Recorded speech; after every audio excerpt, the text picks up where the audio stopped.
என்னோட அம்மா அப்பா வந்து என்ன மாதிரி ஒரு வாய் பேச முடியாத காது கேட்காத மாற்றுத்திறனாளி. ஸோ என் அண்ணனும் வந்து ஒரு வாய் பேச முடியாத காது கேட்காத மாற்றுத்திறனாளி. ஸோ வந்து என்னோட குடும்ப சூழ்நிலை வந்து ரொம்ப கஷ்டமான ஒரு நிலை. ஏன்னா முன்னாடி வந்து அம்மா வந்து வீட்டில் தான் இருக்காங்க, அப்பா விவசாயம் பண்ணுறாங்க. ரொம்ப கஷ்டம், ஈஸி கிடையாது. அவ்வளோ கஷ்டப்பட்டிருக்கோம் எங்கள் குடும்பத்தில்.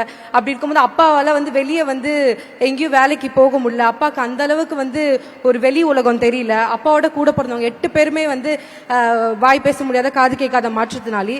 எனக்கு பார்க்கும்போது நம்ம எப்படியாவது இந்த ஒரு சூழ்நிலை இருந்து எப்படியாவது உடச்சி வெளியே வரணும் அப்படின்ட்டு நான் அப்போ யோசிக்கும் போது நிறைய பேர் என் குடும்பத்துல இருந்து தானே சொல்றாங்கன்னா, விவசாயம் பாரு, +2 வரைக்கும் படிச்சது போதும், அண்ணா அப்ப இங்க சென்னைக்கு வேலைக்கு வந்துட்டாங்க அப்படின்னு வரும்போது, நீ போதும் நீ படிச்சதுலாம் அப்படின்னு சொன்னாங்க.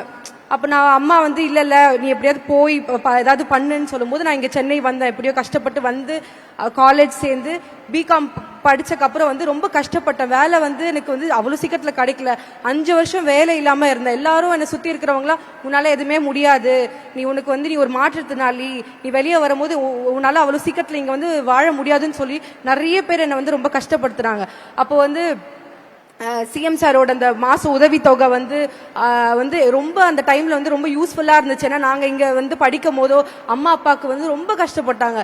அந்த மாசம் அந்த காசுல வந்து கொஞ்சம் அவங்களால வந்து குடும்பத்தை வந்து கொஞ்சம் வந்து இது பண்ண முடிஞ்சது. இந்த நேரத்துல வந்து நான் ரொம்ப ப்ரௌடா ஃபீல் பண்றேன். என்னாலையும் வெளியே வர முடிஞ்சது. பிரேக் பண்ணி வரும்போது ரொம்ப சந்தோஷமா இருக்கு. நான் வந்து இந்த நேரத்துல சிஎம் சாருக்கு ரொம்ப நன்றி சொல்றேன். Thank you sir. முக்கியமான விஷயம் என்னன்னா, இவங்களுக்கு உங்களுடைய கைத்தட்டல் கேட்கணும்னா எல்லாரும் கையை மேல தூக்கிட்டு you got to raise your hands and do that. அதுதான் உங்களுக்கான கைத்தட்டல். எல்லாரும் சேர்ந்த மாதிரி அரங்கத்தில் இருக்கிறவங்க எல்லாருமே எல்லா தடையும் உடைத்து வந்த இந்த பெண்மணிக்காக ஒரு மிகப்பெரிய கைத்தட்டல். That is for you.